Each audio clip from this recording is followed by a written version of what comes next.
as we said, we're going to start at the very beginning. A very good place to start, as that annoying singing nun once said. So, Scott, she's got to have it. Yes, this, of course, as mentioned, is Lee's first full-length feature, which sees us drop in on the life and relationships of Tracy Camilla Johns' Nola Darling, a young Brooklynite who is juggling 3 men. Not, like, literally, that would require a great deal of upper body strength. No, she's in simultaneous relationships with the seemingly upstanding Tommy Redmond Hicks's Jamie Overstreet, the ludicrous male model John Canada Terrell's Greer Childs, and Spike Lee's Mars Blackman, who I believe we're supposed to find amusing. At least Nola does, so I suppose that's the draw for her. The 3 relationships have their ups and downs, with Nola not particularly committing to any of them, and it says here, enjoying the freedom that men have to cheat on their girlfriends. And, well, it is cheating, at least until it becomes clear to all parties involved that there are other parties involved, at which point the parties start to come to a close. In terms of a plot recap, perhaps surprisingly, there's not a great deal more to it than that. It's hanging its hat on being a sex-positive story with a female lead, and, well, while that does qualify as something different, even today, to be honest, I'm not sure She's Gotta Have It does the best job of explaining itself. To be sure, it's much more than a gender-flipped Alfie, but there's not room in the script, or perhaps in the time and budget, to go much beyond the surface of things, either in the characterizations of Nola's blokes, who all come across as total tools, or Nola's philosophy of her relationships. When combined with a rape scene that's so underplayed in terms of impact to all parties concerned, you'd be forgiven for thinking that it wasn't a rape scene, there's perhaps a good few reasons that Lee has chosen to recently re-explore these topics and themes in a currently 19-episode televisual format rather than a, 80-minute film once you take out Spike's dad's jazz stylings. So I'm in a slightly odd place, but She's Got to Have It. To be sure, it's an assured debut feature and rightly placed Lee on the talent to watch list.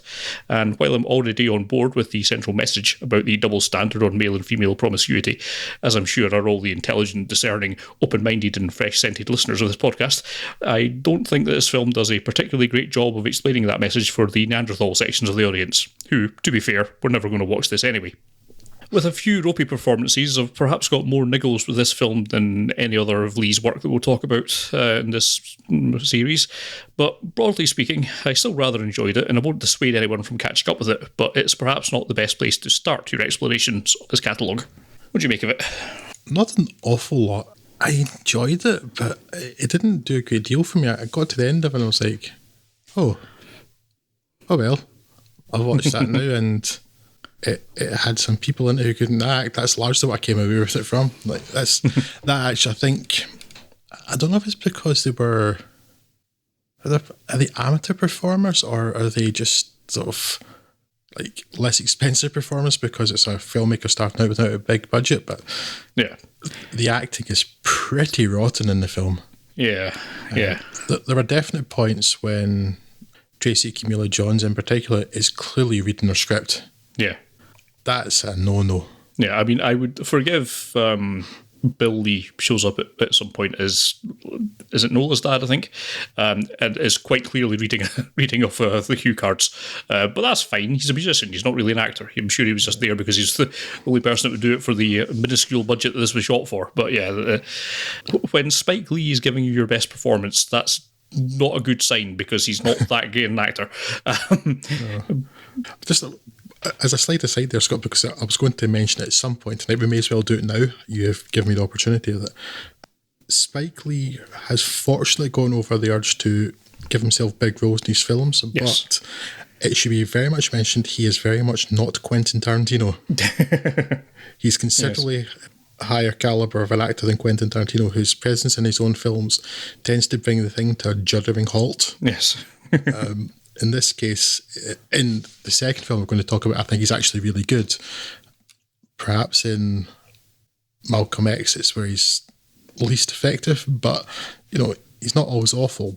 But at the same time, yes, when you're relying on him to be your best actor, it's not the most auspicious of beginnings. Yeah. But again, though, maybe beginnings is the thing. Acting does require practice. It is something that people get better at with age. So perhaps I'm being a little too harsh on these people. And perhaps it's not just ability. You might have to read your lines just because you don't have time. You don't have a lot of money to pay people to do rehearsal and stuff. Again, but maybe I'm now being too generous. I don't know. Certainly, talking of people going on to be much better, though, Joie Lee, Spike Lee's sister, is quite stilted in this as well. But by the time even the next film we cover, she's so much better. Yeah. So maybe just it could be. You're thinking you're starting off with your first feature. There's so many things. Maybe the director doesn't know quite how to get things out, or if you're directing your own sibling, it's like maybe it's a bit more stilted. And there are also things that you can forgive in a debut feature. Yeah. I'm not sure I can forgive Greer though, because that's such a ridiculous character. Yeah. But, it's entertaining. It's got a good message. I think though, even for an 84-minute film, it kind of struggles to fill that running time. Yeah, it's a bit slight. Yes. It feels like there's a number of good ideas in here, and I can see why you want to come back to this and take another crack at it, but it doesn't quite land. No. Looking at it from space year 2020, it feels a little bit perhaps obvious in its messaging, and compared to pretty much anything else we'll talk about from this point onwards, very amateurish. But again, as I say, as a debut performance feature, it is assured. There's not been too many debuts that are much better than this. So yeah, take that for what it will. As I say, I wouldn't necessarily dissuade anyone from watching it, and I think it's interesting, particularly if you've seen his later work, to go back and see what he was like in his first feature. But yeah, it's not a great place to start from if you're not seen any of his films. Yeah, that's.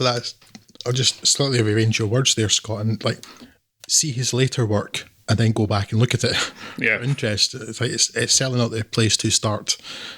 There's some interest there, some good ideas.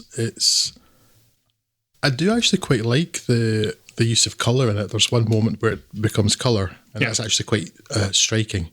Although I feel like it might have been used with a bit more impact.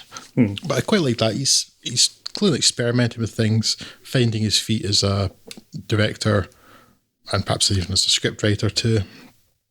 I think the problem for me, the main issue really, is that the acting, particularly from the lead, is so... well, it's bad. There really isn't another word for it. And it's not consistently bad. There are moments where she's better than others. But with like her quite stilted performance, and the fact she's reading the lines so often, and she's not the only person it stops you settling into the film, I think. And it's not that I felt particularly unforgiving of it, but I think perhaps if I hadn't already seen several other films from the director, I might have let it slide a bit. And like if I was starting with this, knowing that this is where he was starting, like okay, but knowing how much better he could do. Yeah.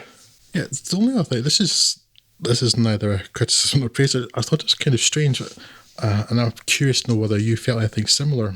But Tommy Redmond Hicks, who plays Jamie Overstreet, Scott, did he feel out of time to you? Yes, he feels like a character from a 70s film. Yeah, or I thought actually maybe like the 50s or 60s. Yeah. There's something about the way he looks and his voice. Yeah. So I'm glad it's not just me. You'd have picked up on that as well. Yeah, I didn't know if part of that was just because I don't think I mentioned it, but yes, obviously a lot of this film is shot in black and white. Maybe that was just giving us that idea, but yeah. He doesn't seem to be in the same time frame as the other characters in it. Yeah. No, I'm not... I couldn't quite put my finger on exactly what it was. I couldn't tell whether it was his clothing or... I think it's his manner of speaking, but I'm not certain. Yeah. But yeah, he just felt like he's from a completely different generation. It was so strange. Yeah. Yeah, this is definitely one of those ones you mark down as for enthusiasts only. Yeah. For completionists. But it's not bad. It's just that it's certainly compared to most of his other stuff, it's so much less competent in a lot of ways, while still being, quite impressively solid for a debut feature. And again, as with many debut features, not a big budget at all, so it's okay, I guess. Just put that pretty low down your priority list if you're interested in Spike Lee films.